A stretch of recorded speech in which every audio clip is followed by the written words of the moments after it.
अस्सलाम वालेकुम गाइस। तो कैसे हैं आप? आज हम बाहर जा रहे हैं, मम्मी के घर जा रहे हैं, तो सोचा क्यों ना आप लोग के साथ शेयर कर लें। तो चलें हमारे साथ ज्वाइन रहे और देखें कि आज का दिन हमारा कैसा गुजरा।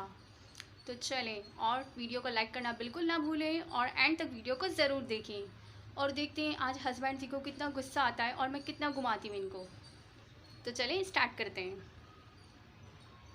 ये देखिए गाइस, आज मैं तैयार हूँ और इनका जाने का ऐसा लगता है मूड ही नहीं है और अपना काम छोड़ ही नहीं रहे हैं। क्या कहेंगे आप? स्वीट इरादा है मम्मी के घर जाने का या बिल्कुल भी नहीं है? चलें अब जल्दी जल्दी अपना लैपटॉप छोड़ें, अपना काम छोड़ें और जल्दी से तैयार हो जाएं।